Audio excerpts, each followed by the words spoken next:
Hello everyone, welcome to my channel zoology heart to heart. My name is Pratnashila and आज हम discuss करेंगे TCA cycle के related कुछ MCQ. तो हमारा पहला क्वेश्चन है, in Krebs cycle FAD is the electron acceptor during the conversion of. FAD कब इलेक्ट्रॉन एक एक्सेप्ट करके हमारा क्या होता है, एफएडीएच होता है, एक हाइड्रोजन एक्सेप्ट करके।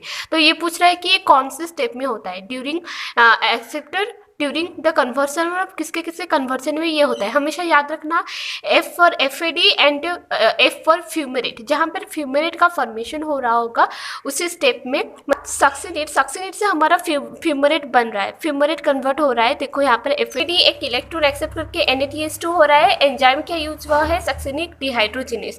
तो हमारा जब फ्यूमेरेट का फॉर्मेशन होता है वहाँ पर एफएडी हमारा इलेक्ट्रॉन एक्सेप्ट करके एफएडीएच होता है। तो ये कौन से स्टेप में होगा, यहाँ पे देखो जहाँ पे फ्यूमेरेट हो रहा होगा, देखो यहाँ पे लास्ट में फ्यूमेरेट है, तो succinate to fumarate, this is the right answer. Fumarate to malate में हमारा हाइड्रेशन होता है, वाटर ऐड होता है। मैलेट टू ऑक्सालो एसीटेट में हमारा डिहाइड्रोजनेशन होता है, डिहाइड्रोजनेशन मतलब NAD2 NADH+ वो होता है। And succinyl coenzyme to succinate से हमारा GDP तो GTP होता है, ठीक है।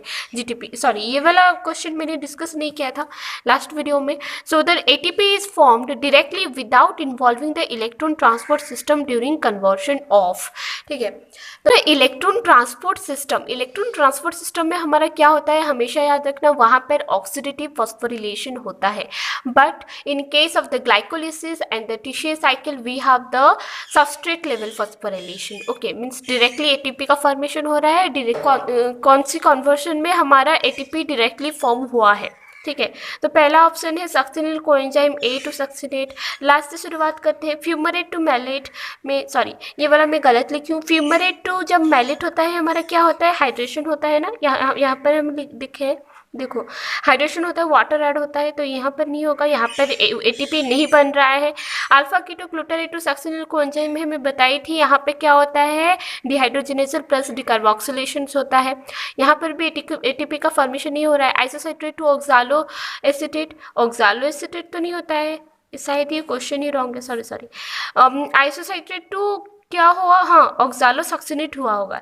आइसोसाइट्रेट के बाद ऑक्सालो सक्सिनेट होता है, so this is the option. Oxalosuccinate यहाँ पे क्या होता है, डिहाइड्रोजिनेस होता है। देखो isocitrate to oxalosuccinate, isocitrate, this is the isocitrate to oxalosuccinate हमारा डिहाइड्रोजिनेस होता है, NAD से NADH+ वो बनता है, ठीक है।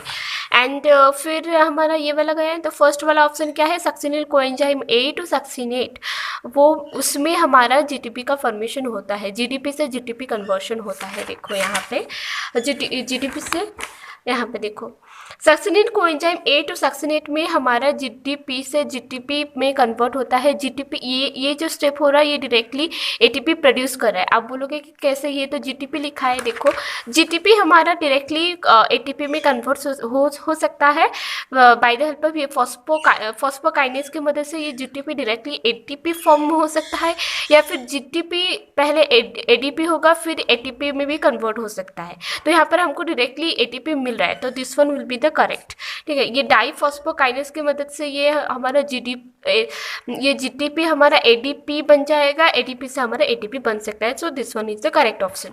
नाउ ये वाला question, the common element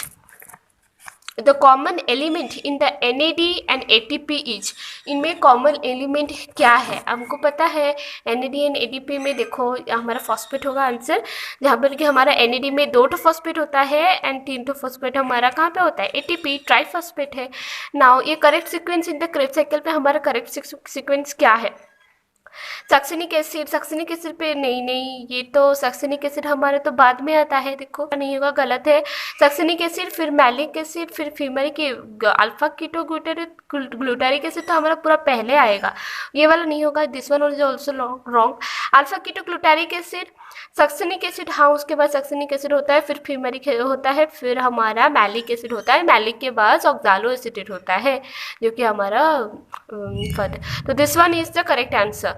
now the Krebs cycle क्या है, ये कैटाबॉलिक साइकिल है क्या। कैटाबॉलिक मतलब मैं बता दूं आपको, catabolic means breakdown of something, जैसे कि हमारा ब्रेकडाउन ऑफ ग्लूकोज होता है, तो वो ब्रेकडाउन जहाँ पे वो बोलते हैं, this is the catabolic cycle, ठीक है, जहाँ पे कि ब्रेकडाउन होता है। एनाबॉलिक साइकिल मीन्स जहाँ पे कि सिंथेसिस होता है, मीन्स कुछ बनता है, यहाँ पे ब्रेकडाउन होता है, एनाबॉलिक मीन्स बनता है। और ये एम्फोटेरिक साइकिल मतलब एम्फो मीन्स बोथ, जहाँ एम्फोटेरिक कंपाउंड हम बोलते हैं ना, that can react with both acid and basic, तो उसको एम्फोटेरिक्स बोलते हैं। तो ये वाला भी नहीं होगा। And amphibolic, what do mean by the amphibolic? Amphibolic का मतलब क्या होता है? It involve the both catabolism and anabolism. And ये वाला जो साइकिल है वो कैटाबॉलिज्म एंड एनाबॉलिज्म को फॉलो करता है। देखो कैसे, यहाँ पर देखो, यहाँ पर सपोज देखो, यहाँ पर एनाबॉलिज्म हो गया, मतलब जॉइंट हो गया, कुछ फॉर्मेशन हुआ। फिर यहाँ पे देखो धीरे धीरे ये ब्रेक हो रहा है ना, एक 6 कार्बन से 5 कार्बन बन रहा है, फिर 5 कार्बन से 4 कार्बन। तो यहाँ पर बहुत कैटाबॉलिज्म एंड एनाबॉलिज्म हो रहा है, ठीक है।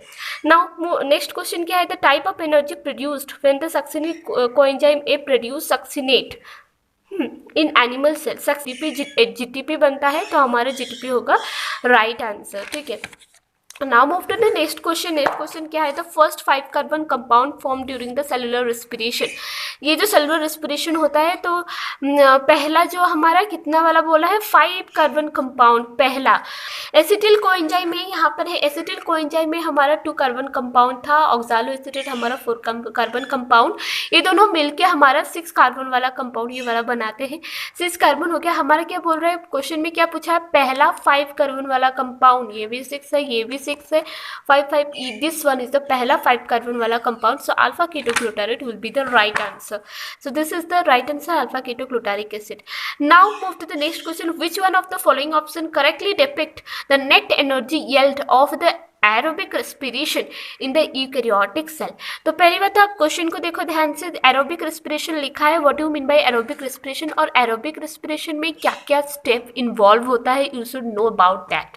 तो हमारा एरोबिक रेस्पिरेशन जो होता है दैट इन्वॉल्व फर्स्ट, उसका जो पहला स्टेप है वो हमारा ग्लाइकोलिसिस होता है। ग्लाइकोलिसिस के बाद हमारा oxidation of the pyruvic acid, means glycolysis का जो प्रोडक्ट बना, वो जो पायरुविक एसिड बना, उसका ऑक्सीडेशन उसका नेक्स्ट स्टेप होता है। ऑक्सीडेशन ऑफ पायरुविक एसिड होने के बाद हमारा नेक्स्ट स्टेप होता है टीसीए साइकिल वाला, एंड टीसीए साइकिल होने के बाद हमारा the last step is the electron transport chain, ठीक है। And these are the 4 step which are involve in the aerobic respiration. And याद रखना कि जो ग्लाइकोलिसिस जो है that is the common step of both the aerobic and anaerobic respiration, वो दोनों में होता है पहला स्टेप वो, ठीक है, ग्लाइकोलिसिस। एंड बाकी ये जो मैं बोली वो सारे एरोबिक रेस्पिरेशन का होता है। तो ये वाला जो क्वेश्चन है ये पूछा है कि हमारा कितना एटीपी, टोटल कितना एटीपी प्रोड्यूस होता है, तो हमारा आंसर इज 36 एटीपी और 38 एटीपी। अभी और 38 क्यों लिखा है, 36 कैसे हो सकता है, 38 एटीपी कैसे हो सकता है, ये वाला कंसेप्ट क्लियर करते हैं। देखो हमारा क्या होता है ना, जो ग्लाइकोलिसिस में हमारा टोटल 10 स्टेप होते हैं, राइट। हमारे ग्लाइकोलिसिस में 10 स्टेप होते हैं जो कि 5 स्टेप में वो डिवाइडेड है। पहला जो 5 स्टेप है वहाँ पे 2 एटीपी यूटिलाइज हुए हैं। एंड तो हमारा जो ग्लाइकोलिसिस प्रोसेस में क्या हुआ था, देखो 2 NADH2 फॉर्मेशन हुआ था और 2 एटीपी भी फॉर्मेशन हुआ था। 2 NADH2 मतलब 2 × 3, because 1 NADH2 can give you the 3 ATP, तो 2 है तो 2 × 3 that is equal to 6 ATP. ये जो 2 एटीपी हुआ वो क्या है ना, हमारा 2 एटीपी यूटिलाइज हुआ था। आप अगर जानना चाहते हैं तो मेरा ग्लाइकोलिसिस वाला वीडियो है एंड वो आप रेफर करके वो देख सकते हैं, मेरी चैनल पे ही है। बट यहाँ पे 6 एटीपी टोटल, 6 + 2 ये जो है टोटल 8 एटीपी का फॉर्मेशन हुआ ग्लाइकोलिसिस में, ठीक है। ग्लाइकोलिसिस में हमारा 8 एटीपी हुआ बना, फिर ऑक्सीडेशन ऑफ पायरुवेट में हमारा 6 एटीपी बना। वो कैसे, 2 NADH2 प्रोड्यूस हुए थे, तो 2 × 3 = 6।